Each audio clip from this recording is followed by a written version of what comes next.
मुझे स्टार्टिंग से ही मतलब स्कूल टाइम से ही पॉलिटिकल साइंस बहुत पसंद था, तो मैंने ग्रेजुएशन में भी पॉलिटिकल साइंस ही लिया था, तो वो सब प्री डिसाइडेड था, अभी नहीं किया। आईएएस बनना ज़रूरी नहीं है, आप तो यही कहेंगे।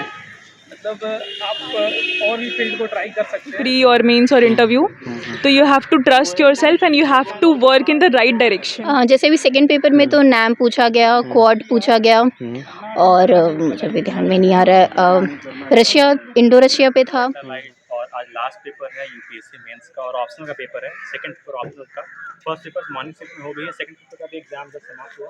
कैंडिडेट जो भी बाहर आ रहे हैं उनसे टिप्स लेते हैं कि कैसा पेपर रहा आप तक का, उनसे तो कैसा रहा पेपर आपका? अच्छा रहा। ऑप्शनल सभी का तो क्या था? पीएसआई। तो तीसरा आपने ऑप्शन चूज़ किया ना? अच्छा। तो क्या मतलब ऐसा डिसीजन बनाने के पीछे क्या था वजह? मेरा बैकग्राउंड इंजीनियरिंग का है, तो इंजीनियरिंग तो टफ हो जाता है, तो मतलब पॉलिटिकल साइंस में थोड़ा इंटरेस्ट भी था, तो इसी कारण से ले ली।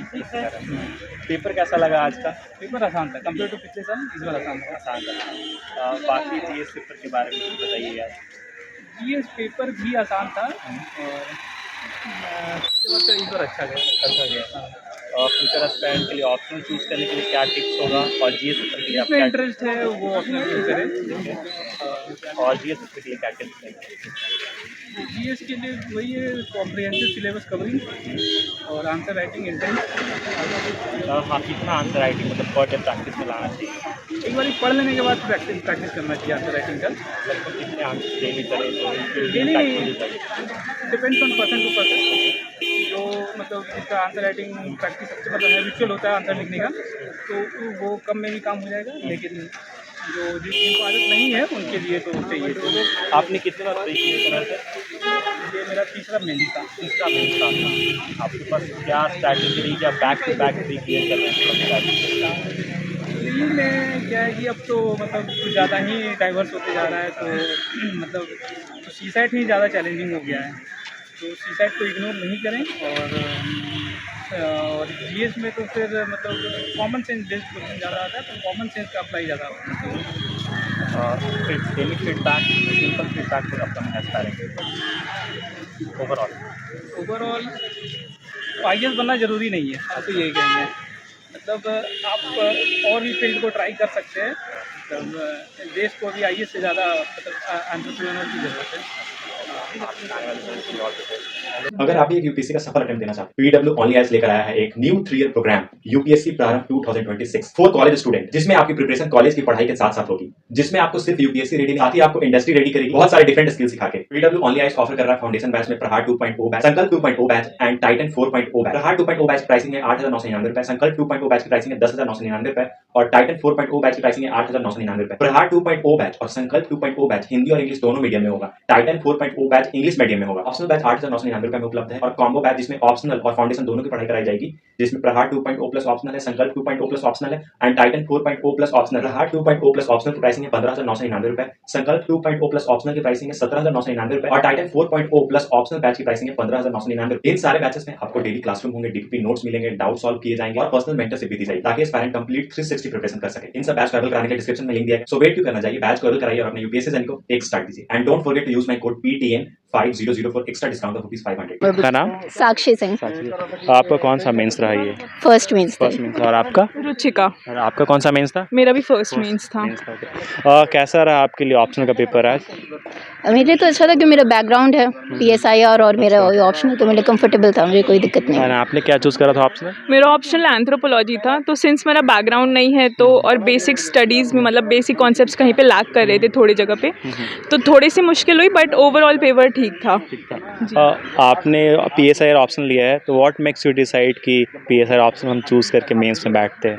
मुझे स्टार्टिंग से ही मतलब स्कूल टाइम से ही पॉलिटिकल साइंस बहुत पसंद था, तो मैंने ग्रेजुएशन में भी पॉलिटिकल साइंस ही लिया था, तो वो सब प्री डिसाइडेड था, अभी नहीं किया। आपका क्या रीज़न रहा उसके पीछे? मेरा तो रीज़न बहुत ही वेग था, सिंस सब्जेक्ट बहुत स्कोरिंग था और कुछ टॉपर्स ने ले रखा था और गाइडेंस काफ़ी अच्छे से अवेलेबल था, इसीलिए PSIR में किस तरीके के सवाल ऑप्शनल में पूछे गए आज के पेपर में? जैसे भी सेकंड पेपर में तो नैम पूछा गया, क्वाड पूछा गया, और मुझे भी ध्यान में नहीं आ रहा है, रशिया, इंडो रशिया पे था, और बेसिकली लाइक रिसेंट इवेंट्स जो डेवलपमेंट हो रहे उस पे। हाँ उस पे थे? उसमें तो मेरे को तो लगता है कि आप पीएसआईआर पढ़ो तो थोड़ा प्रिडिक्ट कर सकते हो कि ये सारी चीज़ें आने वाली है। अच्छा, और पेपर 1 में? पेपर 1 में जैसे ये अप्रोचेस थे पॉलिटिकल साइंस के, फिर इंडिया मतलब इंडियन पॉलिटी से थे, उनको ध्यान में नहीं है पेपर 1 को, अभी हो गया काफ़ी टाइम हाँ। इसीलिए। पेपर ठीक था, बस कुछ बहुत अनप्रेडिक्टेबल सा ऐसा कुछ नहीं था। मैंने आपके एंथ्रोपोलॉजी के पेपर में क्या-क्या सवाल रहे हैं पेपर 1, पेपर 2 में? पेपर 1 तो बहुत ही ज़्यादा प्रीवियस ईयर बेस्ड था, जिसमें एंथ्रोपोलॉजिकल थॉट से हर साल क्वेश्चन आते, इस साल भी आए थे, काफ़ी ज़्यादा थे उससे। और पेपर 2 में बहुत ही ज़्यादा सोशल सोसाइटी पे बेस्ड क्वेश्चन थे, जैसे रीबर्थ, वर्णाश्रम, पुनर्जन्म एंड यही सब टॉपिक्स थे मोस्टली, कास्ट, ये सब पे काफ़ी टॉपिक्स थे, ट्राइबल सोसाइटी। ऑप्शनल चूज़ करने के लिए कुछ फीडबैक रहेगा कि आपके लिए, आपके एंड से अपकमिंग कैंडिडेट के लिए? जनरली लोग देखते हैं कि जो सब्जेक्ट स्कोरिंग है वो ले लेते हैं, बट आई थिंक कि इंटरेस्ट होना चाहिए, बिकॉज अगर स्कोरिंग अगर होगा तो भी मतलब पढ़ नहीं पाएंगे, कोई फ़ायदा ही नहीं है। तो पहले जिस चीज़ में जो सब्जेक्ट में से ज़्यादा इंटरेस्ट हो वो लेना चाहिए। एकेडमिक बैकग्राउंड सेम होने पे और ऑप्शनल में सब्जेक्ट सेम होने पे कुछ फ्रूटफुल रिजल्ट दिखते हैं क्या? होना तो चाहिए, क्योंकि आपने इतने सालों से पढ़ा हुआ है उसे, तो आपको थोड़ा ऑप्शनल पढ़ने वक्त में भी थोड़ा इजी रहता है, और थोड़ा कॉन्फिडेंस भी होता है लिखने वक्त में कि हाँ ये मुझे आता है, इतने सालों से मैंने पढ़ा है। एकेडमिक्स में जो सवाल मतलब बेसिकली जो बुक्स वगैरह हम लोग पढ़ रहे होते हैं तो उससे कोरिलेट करते हुए चीज़ें यहाँ पे आती है या नहीं आती है? अब एग्जैक्टली तो कॉलेज वाली चीज़ें नहीं आएंगी, बट हाँ बैकग्राउंड में तो हेल्प करता है, बिकॉज अगर आज मैं लिख रही थी तो मुझे याद आ रहा था कि मैंने कॉलेज में मेरे प्रोफेसर ने ये पढ़ाया है मेरे को, तो वो एग्जांपल्स वहाँ पे लिख सकते हैं, तो हेल्प तो करती है। Any mantra for cracking pre, because बहुत कैंडिडेट्स ये सवाल पूछते हैं। प्री में it's very important to cover all the basics, मतलब किसी भी सब्जेक्ट को छोड़ना नहीं है, बीट साइंस एंड टेक और art and culture, medieval, ancient, सब सब्जेक्ट को कवर करना है। बहुत सारे स्टूडेंट्स सिर्फ पॉलिटी या इकोनॉमी पे एक्सेसिव फोकस देते हैं, बट एक बैलेंस और होलिस्टिकली सारे सब्जेक्ट्स को कवर करना चाहिए, और टेस्ट वगैरह काफ़ी ज़्यादा देने चाहिए। इससे you will get to know your weaknesses and कहाँ पे स्ट्रेंथ है आपकी।